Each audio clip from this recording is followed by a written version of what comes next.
فرشتوں کو اولاد آدم کی خون ریزیوں کا علم کیسے ہوا؟ فرشتے زمین پر جنات کے آپس کے لڑائی جھگڑوں اور خون ریزیوں کو دیکھ چکے تھے۔ اس کو سامنے رکھتے ہوئے انہوں نے اولاد آدم کے بارے میں بھی یہی خدشہ ظاہر کیا کہ یہ بھی آپس میں خون ریزیوں کا ارتکاب کر سکتے ہیں۔ تو اللہ تعالیٰ نے فرمایا، فرشتے حضرت آدم علیہ السلام سے پہلے زمین پر آباد ہونے والی مخلوقات کے حالات دیکھ چکے تھے۔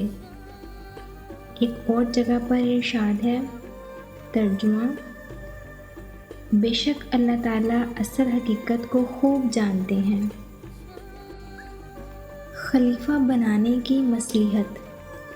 جب اللہ تعالیٰ نے فرشتوں کو ایک نئی مخلوق پیدا کرنے کی خبر دی تو انہوں نے اس نئی مخلوق کو پیدا کرنے کی مصلحت معلوم کی تو اللہ سبحانہ و تعالیٰ نے فرمایا، ترجمہ: بلا شبہ میں وہ باتیں جانتا ہوں جن کا تمہیں علم نہیں، یعنی میں اس نئی مخلوق میں نبی، رسول، عابد، صادق، شہید، زاہد، ولی، باعمل علماء اور صالح پیدا کرنے والا ہوں۔ رسول اکرم صلی اللہ علیہ وآلہ وسلم نے فرمایا، جب فرشتے فجر کے وقت بندوں کے اعمال لے کر آسمان پر چڑھتے ہیں تو اللہ تعالیٰ جاننے کے باوجود ان سے پوچھتے ہیں کہ تم نے میرے بندوں کو کس حال میں چھوڑا؟ فرشتے جواب دیتے ہیں، جب ہم گئے تھے وہ نماز عصر میں مصروف تھے اور جب واپس آئے ہیں تب وہ نماز فجر میں مصروف تھے۔ یعنی فرشتوں کو جس مصلحت و حکمت کی جستجو تھی وہ انہیں انسان کے عبادت میں مصروف ہونے کی صورت میں دکھائی جا رہی ہے۔ فرشتوں کا حضرت آدم علیہ السلام کے لیے سجدہ کرنا۔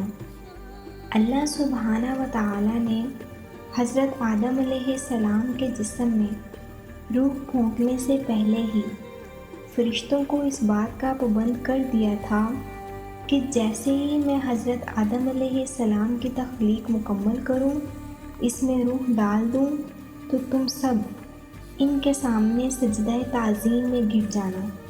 جب اللہ سبحانہ و تعالیٰ نے حضرت آدم علیہ السلام کی مکمل شکل و صورت بنانے کے بعد ان میں روح ڈال دی تو فرشتے اللہ تعالیٰ کے حکم کی تکمیل کرتے ہوئے فوراً حضرت آدم علیہ السلام کے سامنے سجدے میں گر گئے۔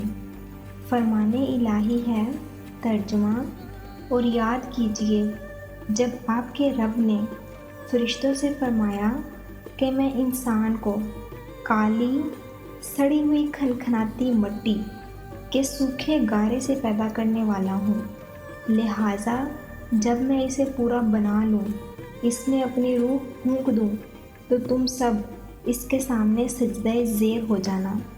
بس تمام فرشتے اس حکم کی تکمیل کو پہنچ گئے۔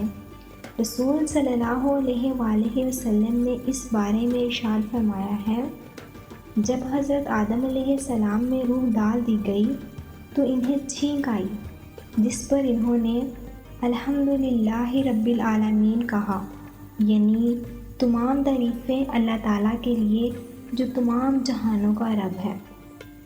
اللہ تعالیٰ نے جواب میں یرحمک اللہ، اللہ آپ پر رحم کرے، فرمایا۔ حضرت آدم علیہ السلام کی عزت و تکریم اور فرشتوں پر فضیلت۔ حضرت آدم علیہ السلام کی عزت و تکریم کرتے ہوئے اللہ رب العزت نے انہیں اپنے مبارک ہاتھوں سے تخلیق فرمایا اور فرشتوں سے سجدہ کروا کر آپ علیہ السلام کی خوب عزت افزائی فرمائی۔ فرمان الہی ہے، ترجمہ: جب ہم نے فرشتوں سے کہا کہ آدم کو سجدہ کرو تو ابلیس یعنی شیطان کے علاوہ سب فرشتوں نے سجدہ کیا۔ اس ابلیس نے سجدہ کرنے سے انکار کر دیا اور تکبر کیا۔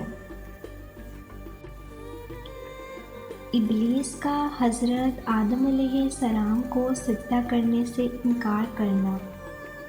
جب اللہ تعالیٰ نے فرشتوں کو حکم دیا کہ حضرت آدم علیہ السلام کو سجدہ کرو، تو تمام فرشتوں نے اللہ تعالیٰ کے حکم کی تعمیل کرتے ہوئے سجدہ کیا۔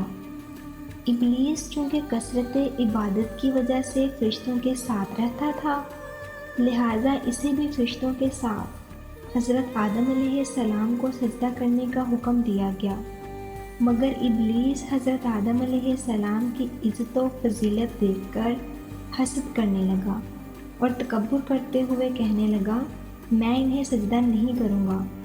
اللہ رب العزت نے ان سے سجدہ نہ کرنے کی وجہ پوچھی تو اس نے جواب دیا، میں آدم علیہ السلام سے بہتر ہوں۔ فرمان الہی ہے۔ ترجمہ: اللہ تعالیٰ نے فرمایا، اے ابلیس، تجھے سجدہ کرنے سے کس چیز نے روکا جبکہ میں نے تجھے حکم دیا تھا؟ اس پر ابلیس نے کہا، میں اس آدم علیہ السلام سے بہتر ہوں۔ آپ نے مجھے آگ سے پیدا کیا ہے اور اس کو مٹی سے۔ بس تمام فرشتوں نے سجدہ کیا سوائے ابلیس کے۔ اس نے سجدہ کرنے والوں کا ساتھ دینے سے بھی انکار کر دیا۔ اللہ تعالیٰ نے پوچھا، اے ابلیس، تجھے کیا ہوا کہ تو نے سجدہ کرنے والوں میں بھی شامل ہونے سے انکار کر دیا؟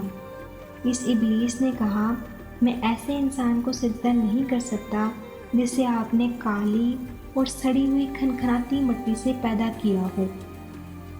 رسول اکرم صلی اللہ علیہ وآلہ وسلم نے فرمایا، فرشتے نور سے، جن آگ کے شعلوں سے، اور آدم علیہ السلام کو اللہ تعالیٰ نے مٹی سے پیدا کیا، جس کا تمہیں علم ہو چکا ہے۔